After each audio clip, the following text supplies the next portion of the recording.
இந்த மாதத்துல நம்மோடு கூட கர்த்தர் பேசின வாக்கு தத்துவத்தை நாம் நினைவுபடுத்த போகிறோம். எடுத்துக்கொள்வோமா? எரேமியா தீர்க்கதரிசியின் புஸ்தகம் 32ஆம் அதிகாரம்.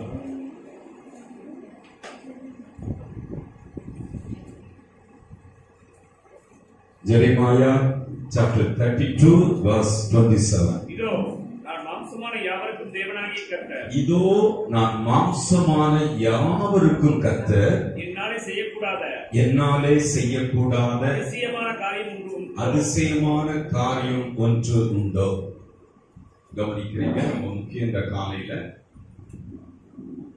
நான் ஆடு மாடுகளின் தேவன் அல்ல, நான் மரம் செடி கொடிகளின் தேவன் அல்ல, மாம்சமான யாவருக்கும் தேவனாகிய கர்த்தர். கடவுள் யாருன்னா எல்லா மாம்சத்தில் பிறந்திருக்கிற, மாம்சத்தில் வாழ்கிற அத்தனை மனிதர்களுக்கும். அல்லேலூயா. மனுக்குலத்தின் தெய்வம் சொல்கிறேன், என்னால் உங்கள் மனுக்குலத்திற்கு செய்யக்கூடாத அதிசயமான காரியம் ஒன்று உண்டோ?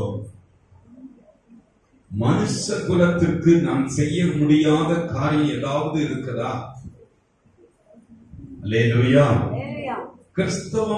கிறிஸ்தவம் என்றால் கடவுள் மேல குருட்டு நம்பிக்கை வைக்கணும் அப்படி கிடையாது. தவறானது மனதில் இருந்தா சரி பண்ணிக்கோங்க. குருட்டுத்தனமா கடவுளை நம்பணும், அப்போ காரியம் நடக்கும். குருட்டுத்தனமாக நம்புகிற தெய்வம் அல்ல. அல்லேலூயா. கர்த்தருக்கு ஸ்தோத்திரம். நல்ல தெளிவா அறிந்த பிறகு விசுவாசிக்கிறதா நம்முடைய தெய்வம். அல்லேலூயா. சத்தமா சொல்லுங்க. நல்ல தெளிவாக அறிதல். சத்தியத்தை அறிவீர்கள். தெளிவா விளங்குற பிறகு விசுவாசித்து பாருங்க. விளங்காமலே சோத்திரம் சோத்திரம் சோத்திரம் அப்படின்னு கவனிக்கிறீங்களா? தெளிவாக விளங்கிக் கொள்ளுதல். விளங்குற பிறகு விசுவாசிங்க. வேதமும் சொல்லுகிறது.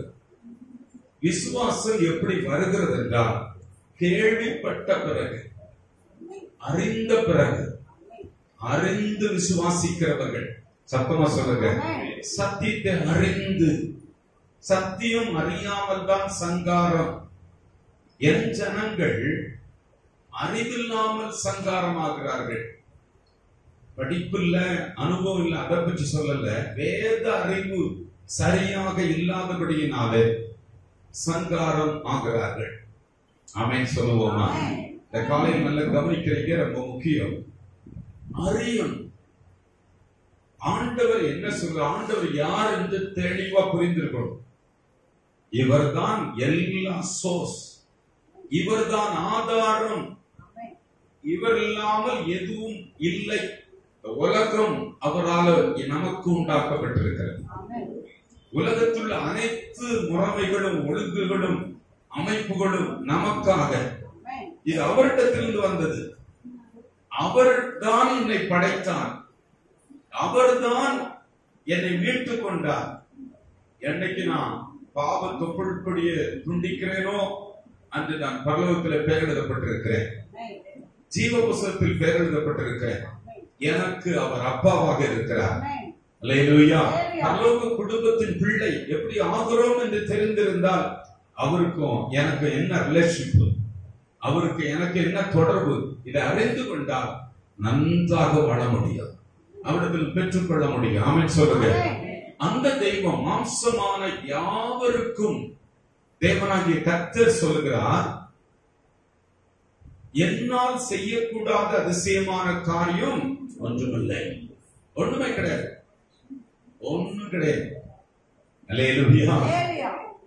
ஒண்ணும் பண்ண முடியல. அப்ப ஏன் நான் இப்படி இருக்கிறேன்? கவனிக்கிறீங்களா? ஏன் நீங்க நானு இப்படி இருக்கிறோம்? அதான் பிரச்சனை. அவரால் முடியாம இல்ல, அவருக்கு முடியும். ஆனா நமக்கு ஏன் நடக்க மாட்டேங்குது? ஏன் நாம் பரிதாபமாக வாழுகிறோம்? அதான் பிரச்சனை. இந்த பரிதாபமான நிலைமை இப்படிதான் போகுமா? இப்படிதான் இருக்க வேண்டுமா? இதை எப்படியா கலர் பண்ணிடலாமா? இல்ல, கலர் பண்ணிட முடியாது. ஏதாவது பண்ணிடலாமா? பண்ண முடியாது. எதை பண்ண முடியும் என்றால் சத்தியத்தை அறிங்க, சத்தியத்தை புரிந்து கொள்ளுங்க. ஏதோ சர்ச்சுக்கு வந்த சேர சூடாக்குன அப்படி போகாதீங்க. நல்ல புரிந்து லைஃப் அதற்கேற்றபடி செட் பண்ணி பாருங்க. அற்புதமான லைஃப் உங்களுக்கு உண்டாகும். ஆமென் சொல்லுவோமா? தேவனால் கூடாதது ஒன்றும் இல்லை என்று அவரே சொல்றார். என்ன என்னால முடியாதுன்னு ஏதாவது இருக்கான்னு கேட்கிறார். நீங்க தான் பதில் சொல்லணும். உங்க லைஃப்ல ஏதாவது பண்ண முடியாத காரியம் ஏதாவது இருக்கிறதா? நீங்க தான் பதில் சொல்லணுமா? அந்த கேள்வி கேட்கிறார். சத்தமா சொல்லுங்க. யோசித்து பாருங்க. எனக்கு லைஃப் ஏன் அப்படி இருக்குது? அவருதான் பண்ண முடியுமா? ஏன் பண்ண மாட்டேங்கிறார்? அவருக்கு எல்லாம் பண்ண முடியுமே, ஏன் பண்ண மாட்டேங்கிறார்? நேற்றைய தினத்துல ஒரு பகுதியை நாங்கள் தியானித்தோம். அந்த சுவையை உங்களுக்கு கொடுக்கணும். வாசிப்போம். மார்க் எழுதின சுவிசேஷம் 9ஆம் அதிகாரம்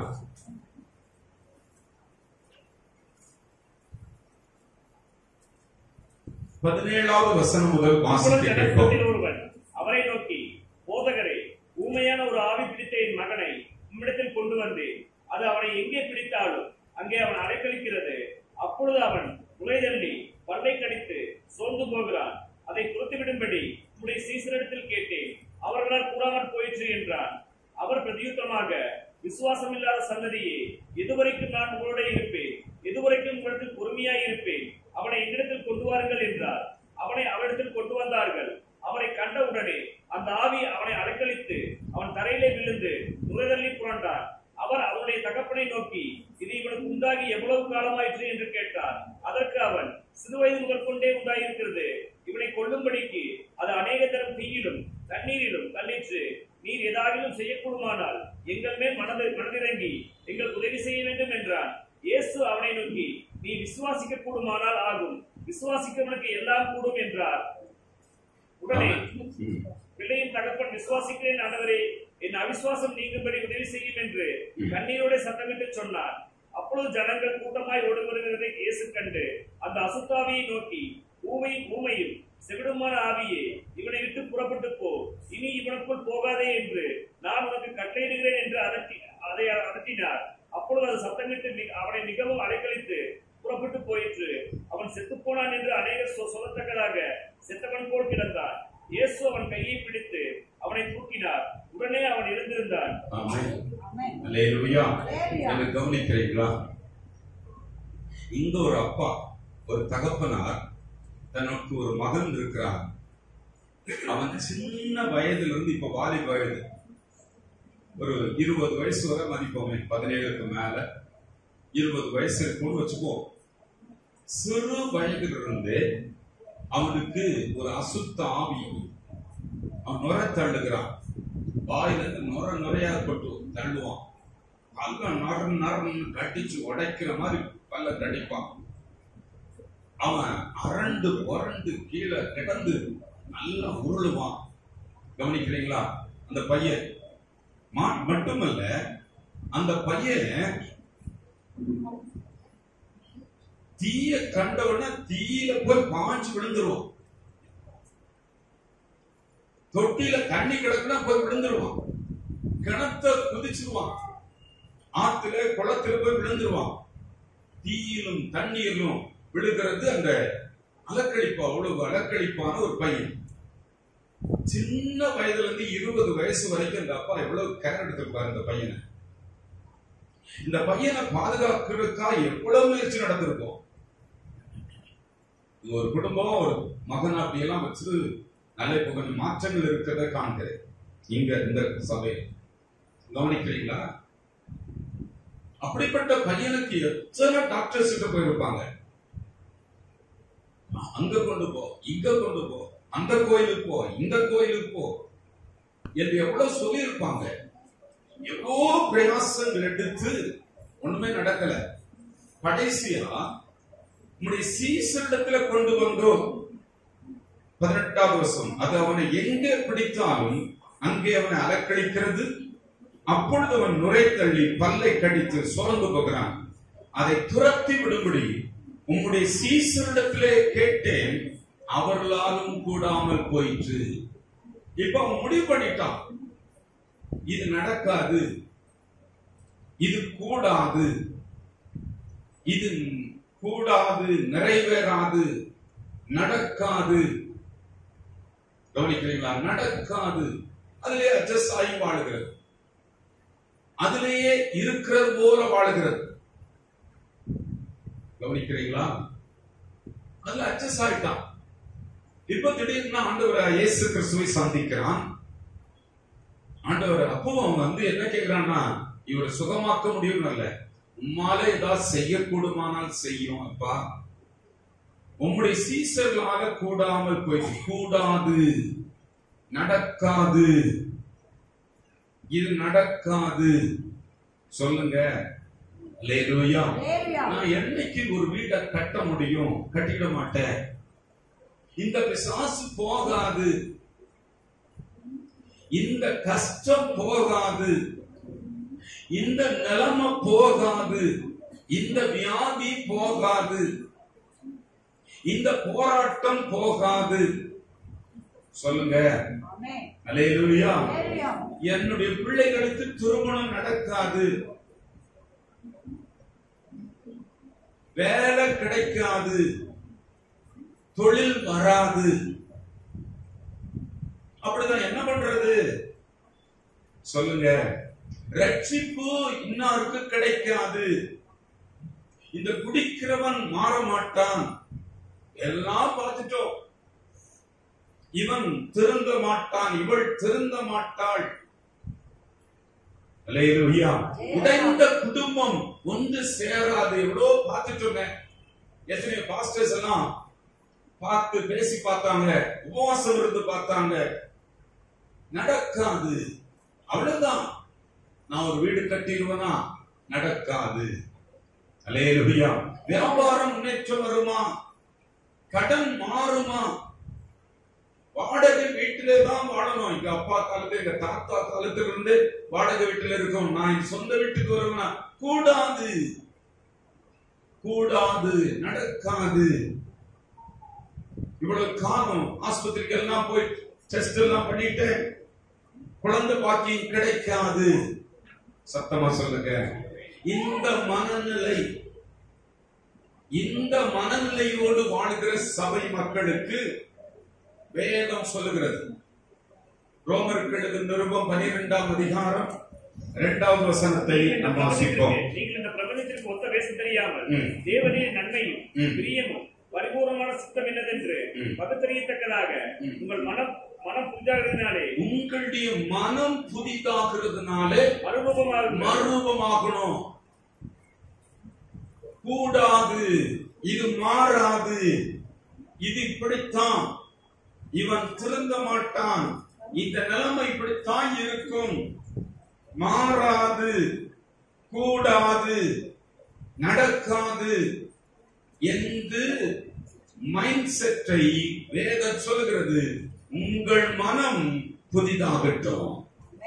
வேதம் சொல்லுகிறது, என்னால் கூடாத காரியம் ஒன்றுமில்லை. அல்லேலூயா. என்னால் உன் லைஃப்ல செய்யக்கூடாத அதிசயமான காரியம் ஒன்றும் இல்லை என்பதை இன்று கர்த்தர் நமக்கு எடுத்து சொல்லுகிறார். கர்த்தருக்கு ஸ்தோத்திரம் உண்டாகட்டும். கவனிக்கிறீங்களா? ரொம்ப முக்கியமாக கவனிப்போம். இந்த காலையில கூடாது, நடக்காது, திரும்பாது, மாறாது,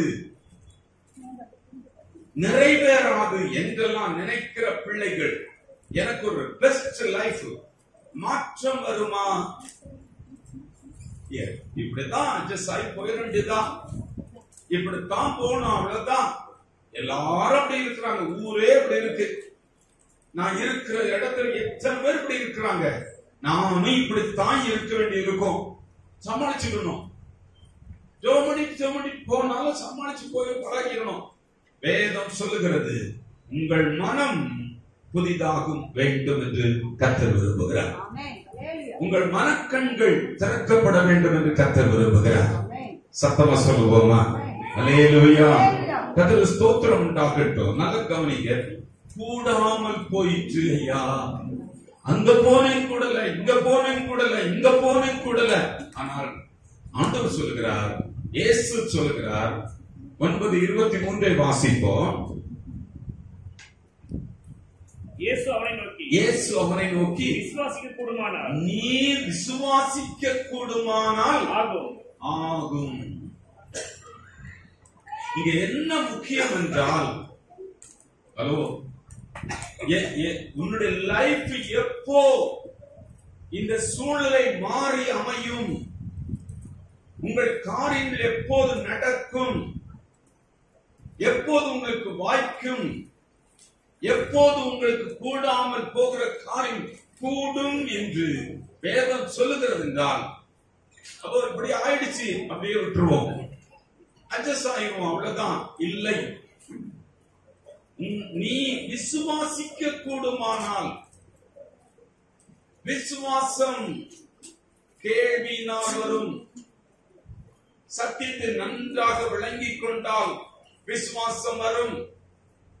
கர்த்தர் யார் என்று தெளிவாக புரிந்து கொண்டால் அவர் மேல் விசுவாசம் வரும். சத்தமா சொல்லுங்க, அல்லேலூயா. நீ விசுவாசித்தால் உனக்கு கூடும்.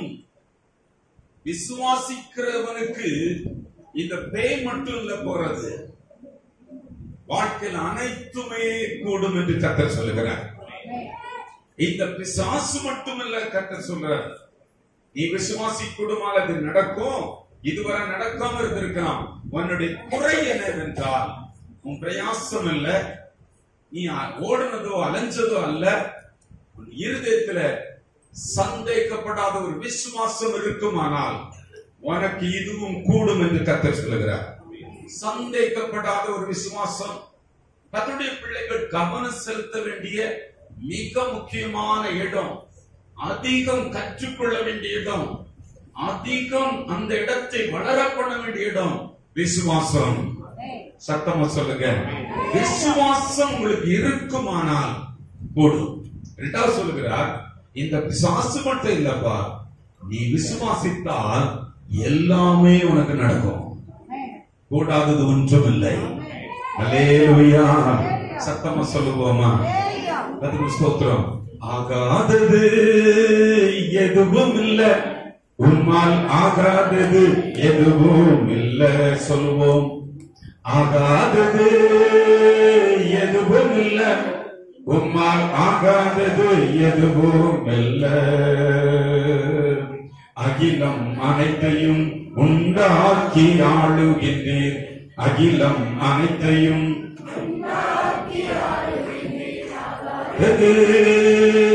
எதுவும் இல்ல, உம்மால் ஆகாதது எதுவும் இல்ல. சொல்லுங்க, ஆகாதது எதுவும் இல்ல, உம்மால் ஆகாதது எதுவும் இல்ல. துதி செய்ய தொடங்கியதும் எதிரிகள் தங்களுக்கும் வெற்றுண்டு மணிய செய்தி. துதி செய்ய தொடங்கியதும் எதிரிகள் தங்களுக்குள் வெற்றுண்டு மணிய செய்தி. உம்மாலாகும் எல்லாம் ஆகும், உம்மாலாகும் எல்லாம் ஆகும். ஆகாதது எதுவும் இல்ல, உம்மால் ஆகாதது எதுவும் இல்ல. ஆகாதது எதுவும் இல்ல, உம்மால் ஆகாதது எதுவும் இல்ல. கர்த்தருக்கு ஸ்தோத்திரம் உண்டாகட்டும். கவனிங்க, பாட்டு போயிட்டு இருக்கோம், பாட்டு நல்லா பாடிருக்கோம், ஆனா இருதயத்துல சந்தேகம் இல்லாத விசுவாசம் வருமானால் கூடாதது கூடும். அல்லேலூயா. கூடாதது எதுவும் இல்லை, ஆகாது என்பது இல்லை. சத்தமா சொல்லுகிறேன், அல்லேலூயா. நான் இன்னும் சில காரியங்களை பின்னால பேசுவேன். இன்னைக்கு சில காரியங்களை பார்க்க போறோம். கூடும். எப்ப கூடும்னா, நீ விசுவாசிக்க கூடுமானா. எதை விசுவாசிப்பீங்க? தாறுமாறா விசுவாசிக்க நடக்காது, அது கொண்டு போய் இங்க கழியும்.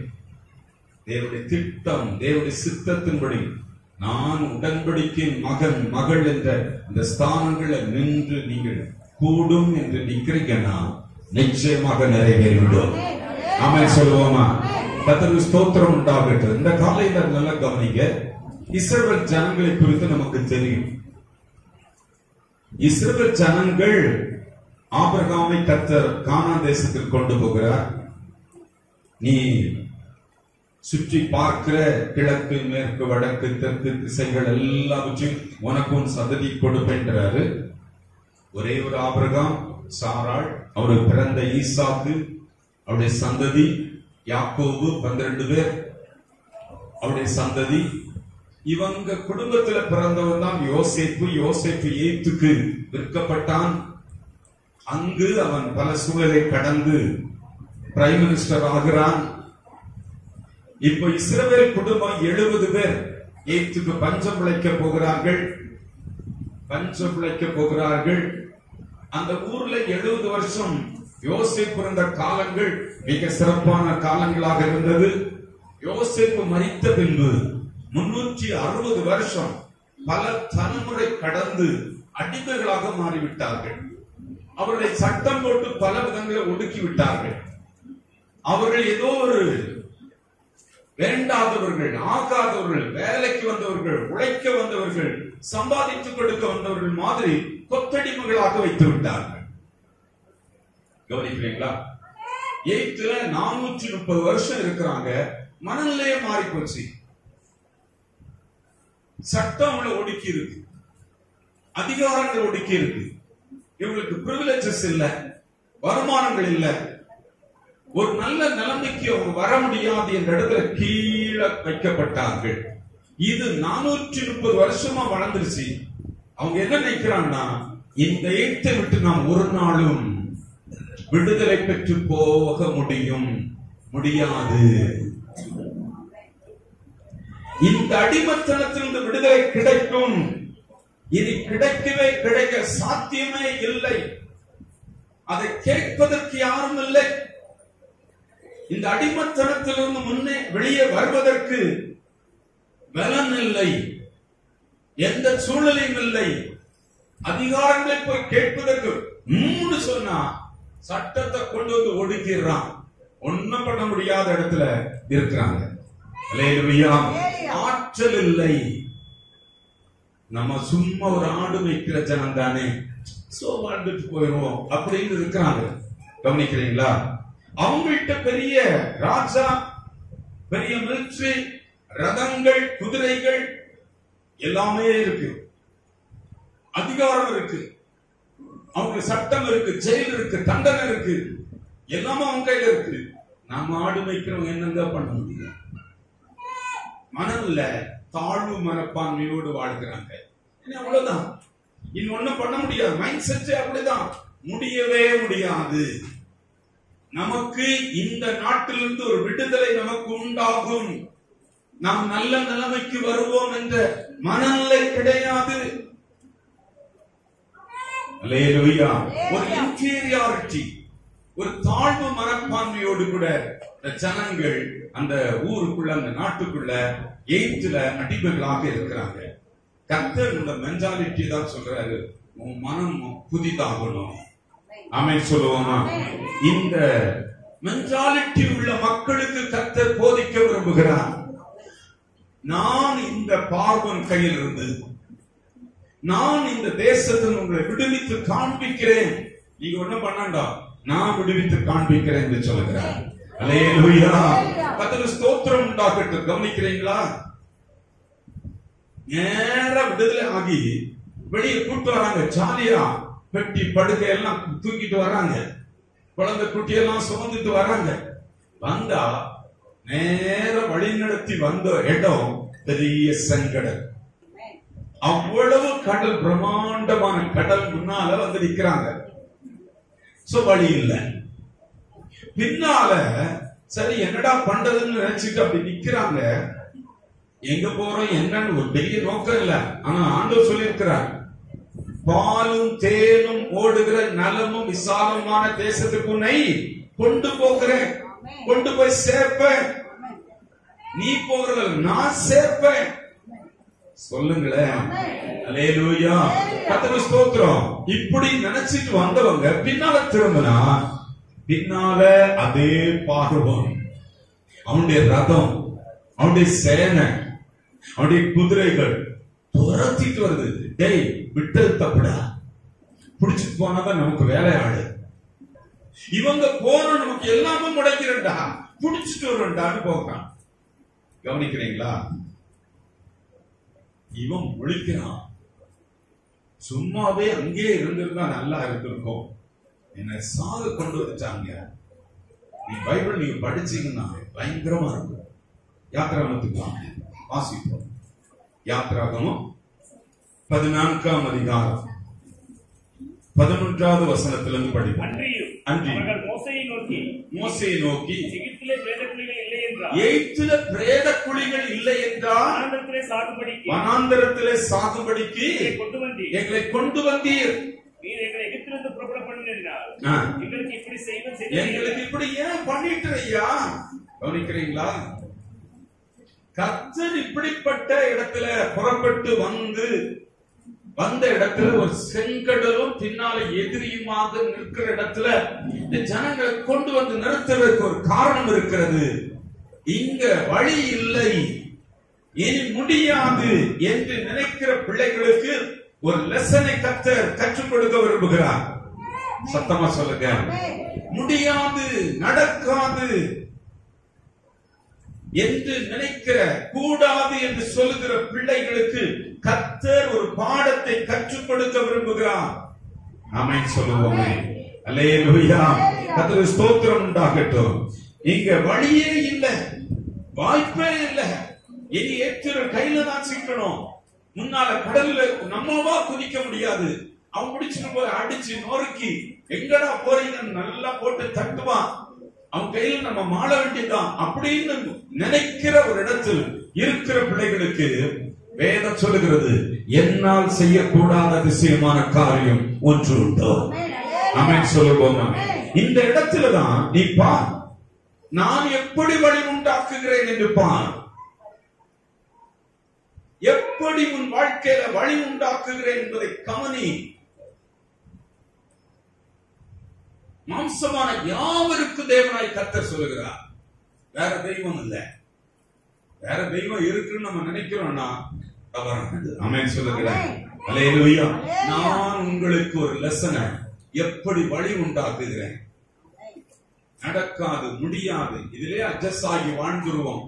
என்ன பண்ண முடியும், வேற என்ன செய்ய முடியும் என்று சொல்லுகிற, வேற என்ன பண்ண முடியும் என்று நினைக்கிற பிள்ளைகள் வேற திசையில் அல்ல, என்னால் செய்யக்கூடாத அதிசயமான காரியம் ஒன்றுமில்லை என்று சொல்கிற அவரை தான் சார வேண்டும், அவரை தான் பற்றிக் கொள்ள வேண்டும், அவரை தான் நோக்கி பார்க்க வேண்டும், அவரை தான் பிடித்துக் கொள்ள வேண்டும். அல்லேலூயா. வழி உண்டாக்க முடியும். சத்தமா சொல்லுகிறேன். அல்லேலூயா.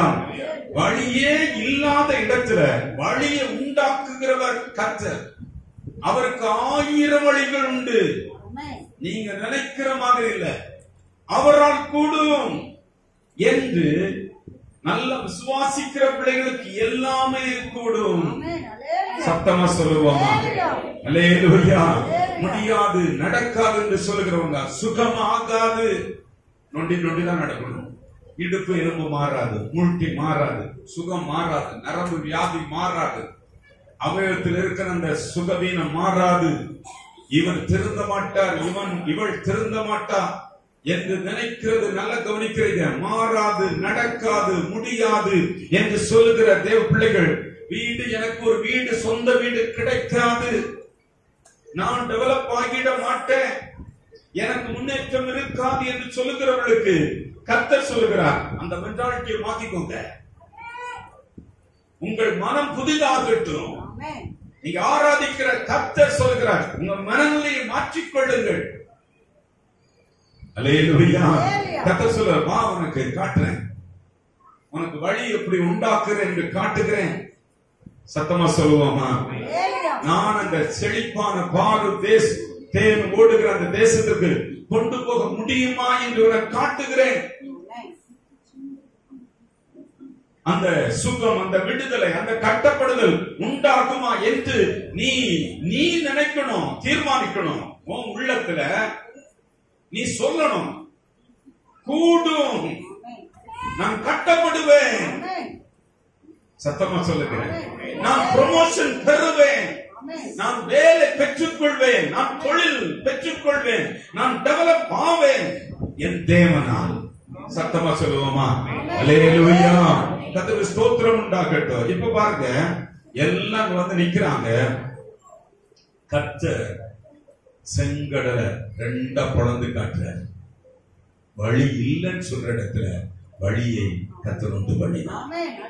இன்னைக்கு சொல்றேன், நிர்பந்தமான இடத்துல இருக்கிற பிள்ளைங்க, நிர்பந்தத்துல தேவன் வழி உண்டாக்குறவர் என்று நீ காண வேண்டும்.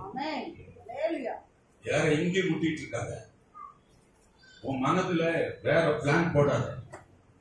சத்தமா வழி உண்டு, வழி உண்டு, கர்த்தராக கூடும். விசுவாசிக்கிறவனுக்கு எல்லாமே கூடும். நீ விசுவாசித்தா கூடும், இது நடக்கும் என்று விசுவாசி. கர்த்தர் எனக்கு வழி உண்டாக்குவார் என்று விசுவாசி. சத்தமா சொல்லுங்க, இதன் நடுவில் என்னை நடத்துவார். ஆமென். கர்த்தருக்கு ஸ்தோத்திரம் உண்டாகட்டும். இந்த தேவன் என்றென்றும் உள்ள சதா காலமும் நமது தேவன், மரண பரியந்தம் நம்மை நடத்திடுவார். அநாதி தேவனும் அடைக்கலமே, அவர் நித்திய புயங்களும் ஆதாரமே. அநாதி தேவனும் அடைக்கலமே, அவர் நித்திய புயங்களும் ஆதாரமே. கவனிக்கிறீங்களா? இந்த தெய்வம் வழி உண்டாக்குகிறவர். வழியே இல்லை, வழியே இல்லை என்று சொல்லுகிற நிர்பந்தமான இடத்தில் இருக்கிற கர்த்தருடைய பிள்ளைகள் யாராக இருந்தாலும் உன் மூளை கொடையாத அறிவு வேதத்தை தேடட்டும், சத்தியத்தை தேடட்டும், ஆண்டவரை தேடு, அவரால் உனக்கு வழி உண்டாகும். வேற எங்க நீ தேட வேண்டியதில்லை. அவருக்கு பொறுமையா நேரம் கொடு, வேதத்தை வாசிப்பதில் நேரம் கொடு, தியானிப்பதில் நேரம் கொடு, விசுவாசம் இருதயத்தில் வளர நேரம் கொடு. ஆமென் சொல்லுங்க. விசுவாசித்தால் தேவனுடைய மகிமை வெளிப்படும். விசுவாசிக்கிறவர்களுக்கு எல்லாமே நடக்கும். ஆமென். ஹல்லேலூயா. கர்த்தருக்கு ஸ்தோத்திரம். அடுத்த பிரச்சனை, இன்னொரு லெசனை காட்டுறாரு. இந்த தொல்லையே தீராதா? இந்த கடன் பிரச்சனையை, வட்டி கட்டுற நிலைமையே மாறாதா? இந்த மாதிரி என்ன பின்தொடர்கிற பிரச்சனைகள் ஓயாதா? என் வீட்டுல இந்த நிலைமை மாறாதா? மாறவே மாறாதுங்க, முடியவே முடியாதுங்க. வச்சிருக்கீங்களா? மாறாது. இவன் திருந்த மாட்டான். வச்சிருக்கீங்களா? உங்க இருதயத்தில் அப்படிப்பட்ட இருதயம் இருக்கிற வரைக்கும் திருந்தாது. நடக்கும். எங்க அப்பா பண்ணி காட்டுவா. நான் நம்புகிற தெய்வம், நான் ஆராதிக்கிற தெய்வம், இது நடக்கும். நான் பார்ப்பேன், இந்த காரியத்தை நான் அனுபவிப்பேன். என் கண்கள் காணும்படி கர்த்தர் மாற்றுவார். சத்தமா சொல்லுகிறேன், கூடும். எல்லாரும் சொல்லுங்க, கூடும், நடக்கும். சத்தமா சொல்லுவோமா? இப்ப பாருங்க, கடல் பணந்துருச்சு, இவங்க போயிட்டு இருக்காங்க, கடந்து போயிட்டு இருக்காங்க. ஆனா பின்தொடரவும் விட மாட்டேங்கிறான், பின்தொடரவும் விட மாட்டேங்கிறான். நிறைய பிரச்சனைகள் வீட்டை சூழ்ந்து பின்னால தொடருது என்றால் அந்த பிரச்சனைகள் நிறுத்த முடியுமா? இந்த தொல்லை தீருமா? இந்த உபத்திரம் மாறுமா? பின்தொடர்ந்துட்டே இருக்கு. வருஷம் நாட்பட இதையே எனக்கு பெரிய டார்ச்சரா இருக்கு. மாறுமா? நான் உனக்கு அதுக்கு பாடம் சொல்லிக் கொடுக்கிறேன், பாடம் உனக்கு கற்றுக் கொடுக்கிறேன். நான் என்ன செய்ய முடியாத காரியம் ஒன்று உண்டோ என்று உனக்கு கற்றுக் கொடுக்கிறேன் என்று கர்த்தர் சொல்லுகிறார். ஹalleluya. இப்போ கடல் கடந்து வெளியே வராங்க. திரும்பி பார்த்தா அவனும் பின்னால ரதத்தை ஓட்டுறான், குதிரைகளை ஓட்டுறான். இந்த பிரச்சனை பின்தொடர்கிற பிரச்சனை மாறுமா? வேதம் சொல்லுகிறது, வாசிப்போம். யாத்திராகமத்தின் புஸ்தகம் 14ஆம் அதிகாரம் 13-14 வசனங்களை வாசிப்போம். அப்பொழுது மோசே ஜனங்களை நோக்கி, பயப்படாதிருங்கள், நீங்கள் நின்று கொண்டு இன்றைக்கு கர்த்தர் செய்யும் ரட்சிப்பை பாருங்கள். இன்று காண்கிற எகிப்தியனை இனி என்றைக்கும் காண மாட்டீர்கள். அதற்கும் உனக்கு லெசன் சொல்றேன். ஏன் இந்த உபத்திரம் மாறவே மாறாதப்பா? இந்த கலக்கம், இந்த கவலை, இந்த பிரச்சனை என்ன தொடர்ந்துகிட்டே இருக்கப்பா, மாறாதா? மாறுமா மாறாதா? இப்ப சொல்லுங்க. உங்க இருதயத்துல சந்தேகங்கள் மாறினால், உங்க இருதயத்துல ஸ்திரமான விசுவாசம் வந்தால், உங்களை பின்தொடர்கிற உபத்திரங்களும் பிரச்சனைகளும் இன்றைக்கு முடிவு கட்ட முடியும். சத்தமா ஹalleluya. மாறும்.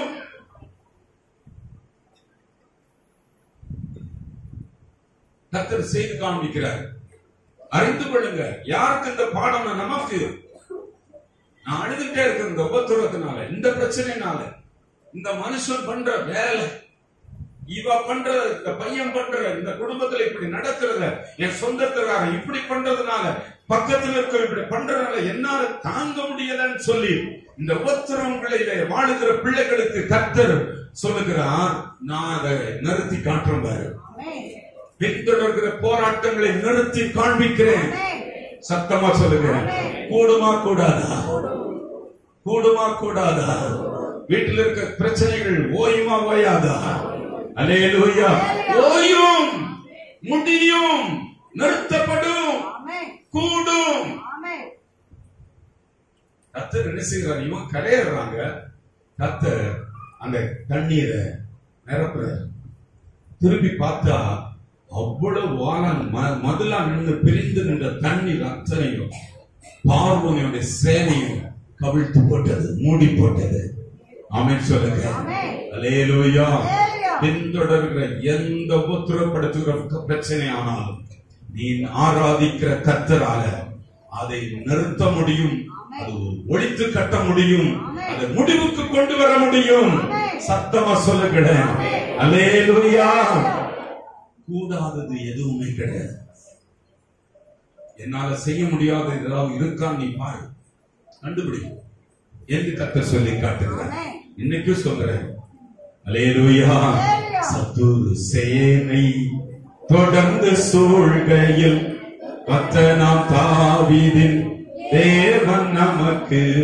சத்துரு சேனை தொடர்ந்து சூழ்கையில் கர்த்தனாம் தாவீதின் தேவன் நமக்கு. முன் சென்றாரே அவர் நல்லவர், அவர் சென்றாரே அவர் நல்லவர், அவர் கிருபை. சத்துரு சேனை தொடர்ந்து சூழ்கையில் கர்த்தனாம் தாவீதின் தேவன் நமக்கு. தொடர்ந்து சூழ்கையில் கர்த்தனாம் தாவீதின் தேவன் நமக்கு. சென்றாரே அவர் நல்லவர், அவர் கிருபை என்றும் உள்ளதே. சென்றாரே அவர் நல்லவர், அவர் கிருபை என்றும் உள்ளதே. கிருபை என்றும் உள்ளதே. அவர் கிருபை என்றும் உள்ளதே. அவரை போற்றி துதித்து பாடி அல்லேலூயா என்று ஆர்ப்பரிப்போம். அவரை போற்றி பாடி அல்லேலூயா என்று ஆர்ப்பரிப்போம். சர்ச்சுக்கு போறீங்க வரீங்க எல்லாம் இருக்கட்டும். எனக்கு இப்படி செக் பண்ணி இங்க பார்த்து ரத்தம் எடுத்து டெஸ்ட் பண்ணி எனக்கு ஊசி போட்டு மாத்திரை கொடுத்து ட்ரிப்ஸ் போட்டு இப்படி எல்லாம் பண்ணாதான் சுகம் கிடைக்கும்னு மைண்ட் செட். ஆனா விசுவாசம் சொல்லுது, எழுந்து எனக்கு சிலுவையில எல்லாவற்றையும் கர்த்தர் நிறைவேற்றி முடித்து விட்டார், நான் எழுந்து நடப்பேன். அதுதான் விசுவாசம். நான் சுகமானேன், தழும்புகளால் சுகமானேன். ஹல்லேலூயா. சத்தம் உயர்த்தி ஹல்லேலூயா. கவனிக்கிறீங்க, நான் சுகமானேன். எழுக்கணும், அங்க மருந்து எனக்கு செய்தாச்சு, ஏசப்பா நிறைவேற்றியாச்சு. நான் எழுந்து ஐயோ அப்பா இல்ல, நான் சுகமானேன். மருந்து சாப்பிட்டதை விட அதிகமா என்னை பலப்படுத்துற கிறிஸ்துவனால எழும்புகிறேன், நடப்பேன், ஓடுவேன், செய்வேன், வாழ்வேன். ஆமென் சொல்லுவோமா? அல்லேலூயா. உம்மால நான் ஒரு மதில கூட தாண்டுவேன், உம்மால ஒரு சேனைக்குள்ள பாய்ந்து போவேன். சத்தமா சொல்லுவேன், என்னால முடியல, என்னால முடியாது. விசுவாசம் எல்லாம் கூடும், விசுவாசம் எல்லாம் கூடும். அல்லேலூயா. கர்த்தருக்கு ஸ்தோத்திரம் உண்டாகட்டும். இன்னும் பாருங்க, இப்ப வந்துட்டாங்க, செங்கடலை கடந்தோன்னு ஒரு பயங்கரமா பாட்டு பாடி குதிக்கிறாங்க. பாட்டு நிறைய பேருக்கு வராம இருக்கு காரணம், இப்படிப்பட்ட அற்புதமான தேவனுடைய வழிநடத்தல காணாதவர்கள். பாட்டு வருதுன்னா குதிச்சு பாடலாம். நீதிமானி கூடாரத்துல கம்பீர சத்தம் உண்டு, சத்தம் போட்டு நல்ல பாட முடியும். ஹல்லேலூயா. சத்தமா சொல்லுங்க. அதுக்கு ஸ்தோத்திரம் உண்டாகட்டும். கவனிங்க, இப்ப வனாந்தரத்துக்கு வந்துட்டாங்க. கடல் கடந்த உடனே வனாந்தரம் ஸ்டார்ட் ஆயிடுச்சு. வனாந்தரம் ஸ்டார்ட் ஆச்சுன்னா அங்க என்ன இருக்கும்? புல் இருக்காது, ஒரு தண்ணி இருக்காது, வீடு இருக்காது, வழி இருக்காது, அத்தனை வனாந்தரம்.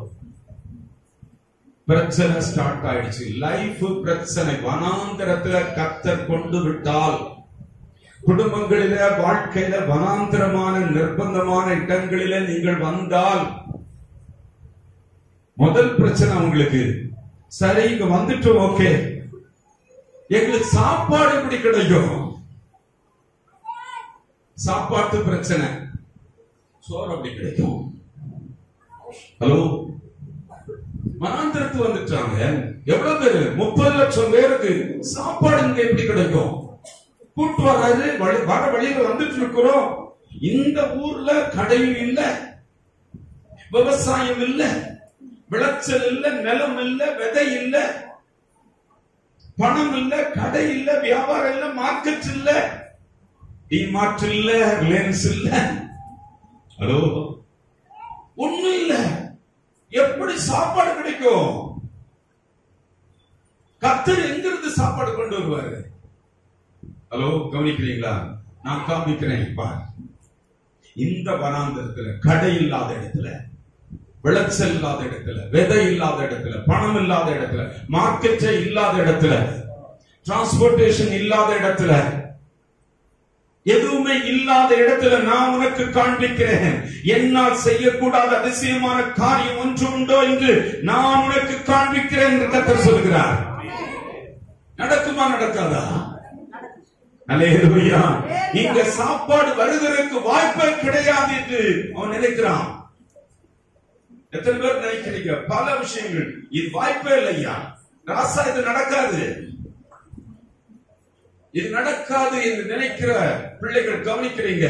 வாய்ப்பே இல்லை.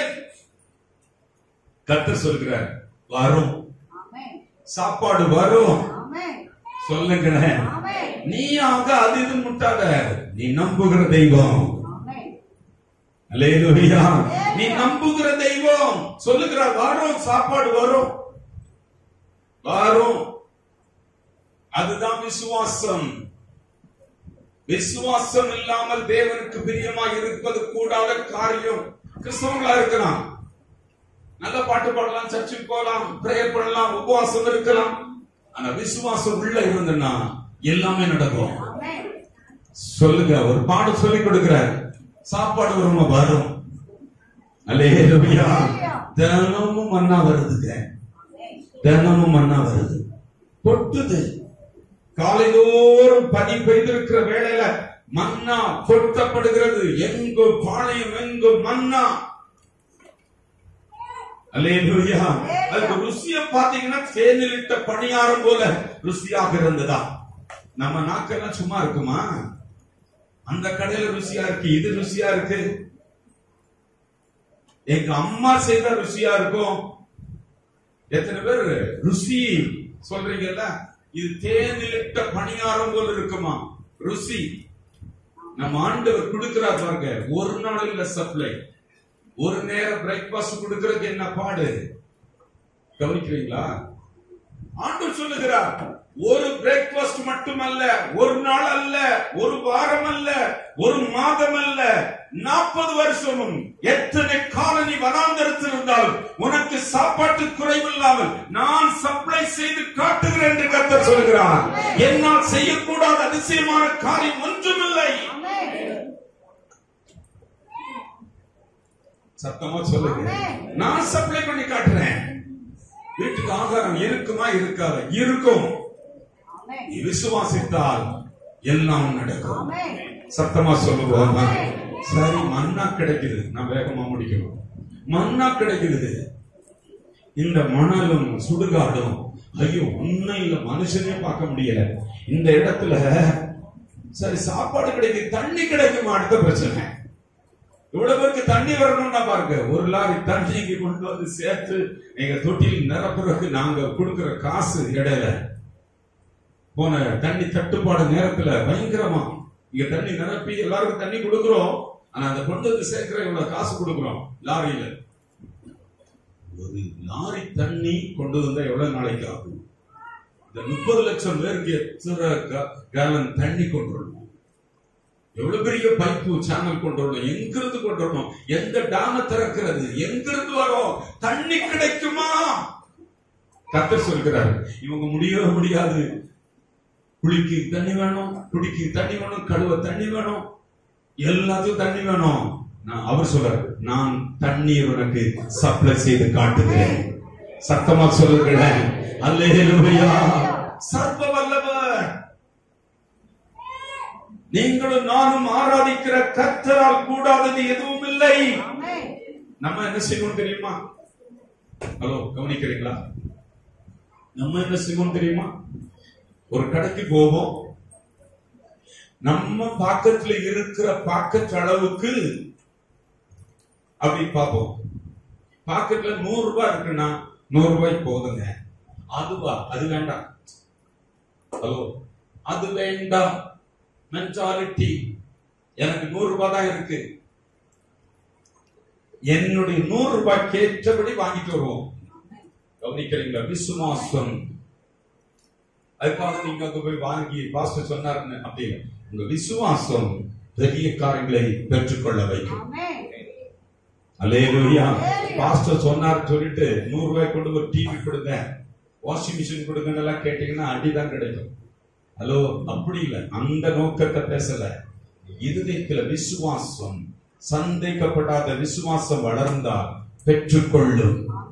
ஆமென் சொல்லுவோமா? தண்ணி வருதுங்க. வாசித்து பாருங்க. யாத்திராகமம் 17ஆம் அதிகாரம் 5-6 வசனங்களை வாசிப்போம். மோசேயை நோக்கி, நீ இஸ்ரவேல் மூப்பரில் சிலரை உன்னோட கூட்டிக் கொண்டு நீ நதியை அடித்த உன் கோலை உன் கையிலே பிடித்துக் கொண்டு ஜனங்களுக்கு முன்னே நடந்து போ. அங்கே ஓரேபை நான் உனக்கு முன்பாக கண்மலையின் மேல் நிற்பேன். நீ அந்த கண்மலையை அடி. அப்பொழுது ஜனங்கள் குடிக்க அதிலிருந்து தண்ணீர் புறப்படும். பாருங்க, தண்ணி கொடுக்கிற விதத்தை பாருங்க. தேவனால் கூடும். எல்லாரும் சொல்லுங்க, தேவனால் கூடும், நடக்கும், வாய்க்கும், கூடும், முடியும். சத்தமா சொல்லுங்க, நடக்கும். எகென்ஸ்டா நினைச்சிட்டு இருக்கவங்கள நடக்காது. நீங்க இன்னும் சந்தேகங்களை பார்த்துட்டு இருக்கீங்க. எல்லாம் தெளிவுபடுத்துங்க. இருதயத்துல தெளிவு வரட்டும், சந்தேகம் இல்லாம அதை மட்டும் நல்ல நிலைநாட்டுங்க. 1000 நாள் நீங்க ஜெபம் பண்ணாலும் நடக்காது. இதை தெளிவுபடுத்துங்க, அப்படியே நடக்கும். சத்தமா சொல்லுவோமா? அல்லேலூயா. யாத்திராம் 16ஆம் அதிகாரம் மன்னா கிடைத்த விதங்கள் சொல்லப்படும். யாத்திராம் 17ஆம் அதிகாரம் தண்ணீர் கிடைத்த விதங்கள் சொல்லப்படும். யாத்திராம் 15ஆம் அதிகாரம் கசப்பான தண்ணீர் மாறினது சொல்லப்படும். தேவன் செய்து காட்டுகிறார். எவ்வளவு பெரிய ஏரி தண்ணியை குடிச்சாதான் அந்த 30 லட்சம் ஜனங்கள் தண்ணீர் தாகம் தீர்க்க முடியும். இந்த கசப்பை மாற்ற முடியுமா? காண்பிக்கிறேன், காண்பிக்கிறேன், செய்து காட்டுகிறேன். உன்னால முடியாது, என்னால முடியும். சத்தமா, என்னால் செய்யக்கூடாத அதிசயமான காரியம் ஒன்றுமில்லை. வேலை பார்க்கிற இடங்களில், தொழில் செய்கிற இடங்களில், வீடு கட்டுகிற இடங்களில், பொருளாதாரங்களை உருவாக்குற இடங்களில், சுகம் பெற்று வாழ்கிற இடங்களில் நல்ல நிலைமைகளை காண முடியும் என்று அந்த விசுவாசம் உங்களுக்கு கர்த்தர் மேல் வரட்டும், வரட்டும், வரும். ஆமென் சொல்லுவோமா? சரி, இன்னொரு பகுதி மட்டும் சொல்லி நான் முடிக்க விரும்புகிறேன். தண்ணி கிடைச்சது, நல்லா குடிக்கிறாங்க, துவைக்கிறாங்க, அவங்க எல்லாம் சுத்தம் பண்றாங்க, எல்லாம் பண்றாங்க. இந்த வெளிச்சம் எல்லாம் சொன்னேன்னா அந்த மேக ஸ்தம்பாக்கு எத்தனை விந்தை நம்முடைய ஆண்டவர், விந்தை கிறிஸ்து ராஜா. அதெல்லாம் நீங்க பாத்தீங்கன்னா அவரால் கூடாதது எதுவுமே இல்லை என்று காண்பீர்கள். இப்ப கேக்குறாங்க, சரி சாப்பாடு கொடுத்துட்டீங்க, தண்ணி கொடுத்துட்டீங்க, இறைச்சி கிடைக்குமா இந்த வனாந்திரத்துல? நிறைய பேருக்கு எங்க போனாலும் இறைச்சி போட்டிருக்காங்க பாப்பாங்க. சிக்கன் இருக்கா? மட்டனா சிக்கனா? சில்லி சிக்கன் இருக்கா?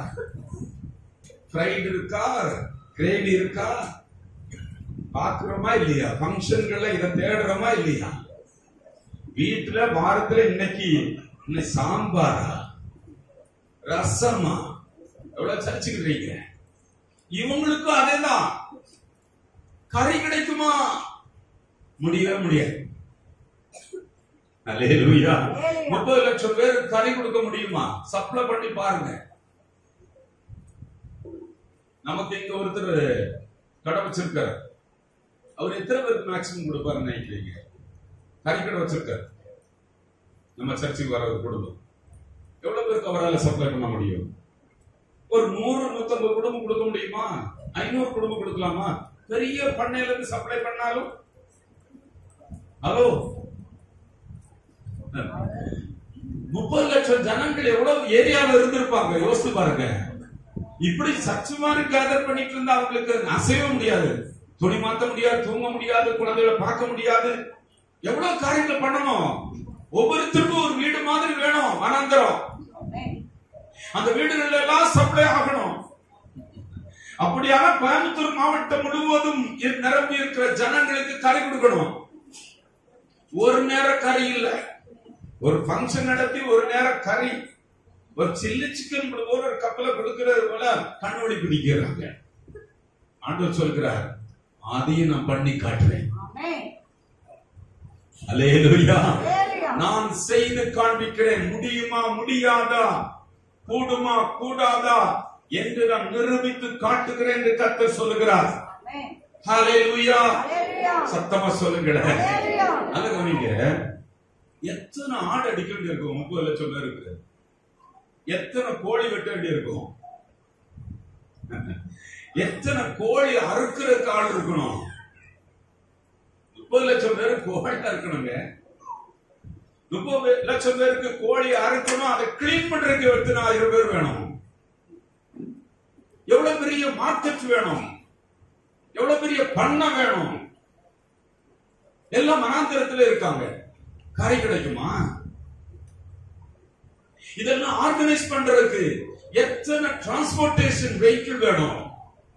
இந்த கறி கொண்டு வரக்கு எத்தனை வண்டி வேணும்? எத்தனை லாரி வேணும்? எவ்வளவு பெரிய லேன் ரோடு வேணும்? ஹலோ,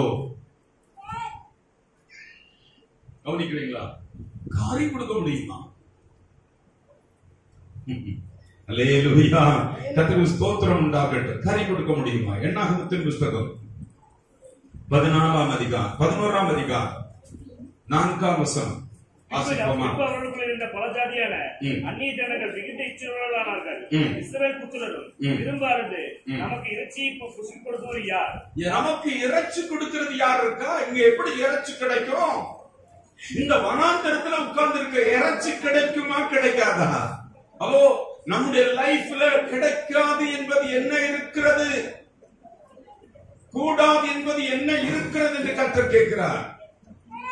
எப்படி கூடும் என்றால் விசுவாசிக்க கூடுமானால் கூடும் வரும் என்று கர்த்தர் சொல்லுகிறார்.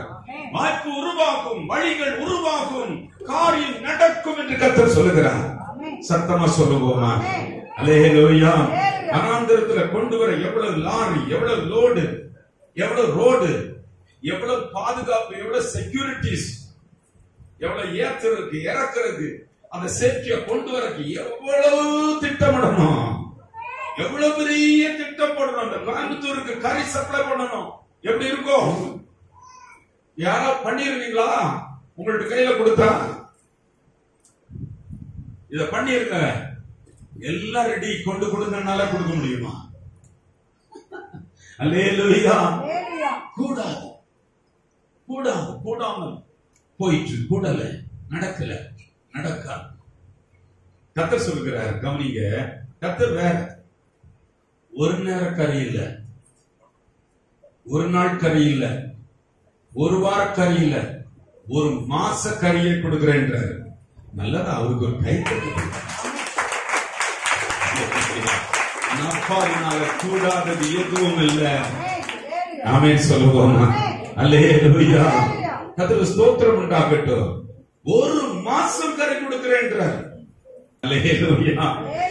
ஆண்டவர் சொல்லுகிறார், உனக்கு ரோடு வேண்டாம், உனக்கு லாரி வேண்டாம், உன்னுடைய ஹோல்சேல் வேண்டாம், உனக்கு மார்க்கெட் வேண்டாம், உன்னுடைய பண்ணை வேண்டாம், உன்னுடைய ஹோல்சேல், உன்னுடைய ரீட்டைல், எந்த பிசினஸ் எனக்கு வேண்டாம். நான் எப்படி கறி சப்ளை பண்றேன் என்று நான் காட்டுறேன். நீ முடியாதுன்றல்ல, வாழ்க்கையில் இது நடக்காது, இது எப்படி முடியும் என்று நினைக்கிறாயில்ல, நான் உனக்கு செய்து காண்பிக்கிறேன் என்று சொல்கிறார். அல்லேலூயா. கர்த்தருக்கு ஸ்தோத்திரம் உண்டாகட்டும். சமுத்திர கரை ஓரத்துல குண்டு குண்டான காடைகள், நீங்க நம்ம பிராய்லர் கோழியை நினைச்சுக்கோங்க, குண்டா இருக்கல, நல்ல குண்டு குண்டு குண்டான காடைகள் வந்து கரையில ஒதுங்கி இருக்குமா. ஏன் உட்காருன்னா சோம்பேறி கிடையாது, நல்ல திருடு புது புது புதுன்னு உட்கார்ந்து இருக்கும், வேலை செய்ய. இதுவைகள் காற்று அடிச்சா காத்தோட சேர்ந்து பறந்துடும். மொத்தமா காற்று அடிக்கிற நேரம் காற்று எப்போ வரும்னு காத்துட்டே இருக்கும், அந்த காற்று கூடவே சேர்ந்து பறக்கும். கர்த்தர் கடலுக்கு நேரா வீட்டின காற்றை இந்த காடைகளுக்கு நேரா திருப்பி விட்டாரு. அந்த காடை எல்லாம் ஆஹா காற்று வந்துருச்சு, சீசன் வந்துருச்சு. நம்ம நிறைய விஷயங்கள ஆஹா சீசன் ஆரம்பிச்சிருச்சு அப்படி நினைக்கிறோம். அது மாதிரி காற்று அடிக்குதுன்னு சொன்ன காடெல்லாம் அந்த காற்றோட எழும்பிச்சு. காற்று அப்படியே காற்றை அது திருப்பி விட்டாரு. நேரா வந்து இஸ்ரவேலுடைய பாளையத்துக்கு வந்தது. அங்க வந்தோட காற்றை கர்த்தர் நிறுத்தி விட்டார். அங்க பார்க் ஆயிடுச்சு. அல்லேலூயா. எல்லாம் பார்க்கிங் போட்டு இஸ்ரவேல் பாளையத்தை சுத்தி 40 கிலோமீட்டர் தூரத்துல ஒரு நாள் பயண தூரம் இங்கிருந்து அங்க 40, ஒரு ஆள் 40 கிலோமீட்டர் ஒரு நாள் நடக்க முடியும் என்று சொல்லப்படுகிறது. நம்ம எல்லாம் சொல்றது தானே, நடந்து பாருங்க, 40 கிலோமீட்டர் நடக்க முடியுமா? முடியாது.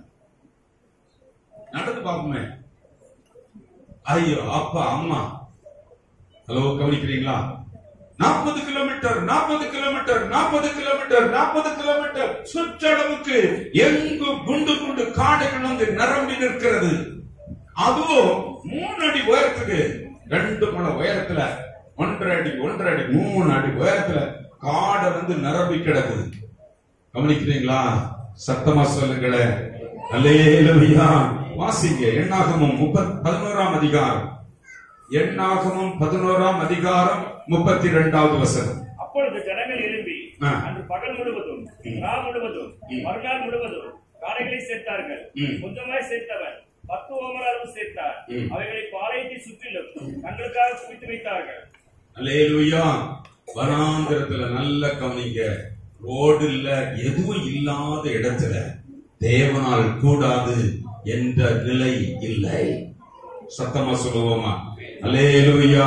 கர்த்தர் இப்படிப்பட்ட இடத்துல நீங்க வந்தா கற்றுக்கொள்ள வேண்டிய பாடம், கர்த்தரால் கூடாதது இல்லை. ஆமென் சொல்லுங்க. கர்த்தரால் முடியாது என்பது இல்லை. கர்த்தர் உங்களை பட்டினி போட்டு சாகருக்கு இந்த நிலைமை கொண்டு வரல, வனாந்திரத்துக்கு உங்களை துன்பப்படுத்த கொண்டு வரல. உங்களை பாடுபடுத்தி உங்களை வேதனைப்படுத்துவதற்கு கர்த்தர் உங்களை வனாந்தரங்களுக்கு கொண்டு வரவில்லை. ஏன் கொண்டு வர்றாருன்னா உங்களுக்கு கற்றுக் கொடுக்க விரும்புகிறார். என்னால் செய்யக்கூடாத அதிசயமான காரியம் ஒன்றுமில்லை. அல்லேலூயா. இதுவரைக்கும் நிறைய மனதுல அப்படியே ஃப்ரேம் பண்ணி வச்சிருக்க மனசு புதிதாகட்டும், புதிதாகட்டும். கவனிக்கிறீங்களா? கவனிக்கிறீங்களா? உங்க மனம் புதிதாகிறதுனால மறுரூபம் ஆகுமானால், விசுவாசத்துக்கு இடம் கொடுப்பீர்களானால், அதை கற்றுக்கொள்வீர்களானால், கர்த்தருடைய வார்த்தையின் மேல் நம்பிக்கை வைப்பீர்களானால், அதன்படி நடக்கும் என்று சந்தேகப்படாமல் விசுவாசித்தால் எல்லாமே உங்களுக்கு கூடும். ஆமென் சொல்லுவோமா? கூடாதது எதுவும் இல்லை. ஹல்லேலூயா. சத்தமா சொல்லுவோமா? எல்லாரும் எழுந்திருப்போமா?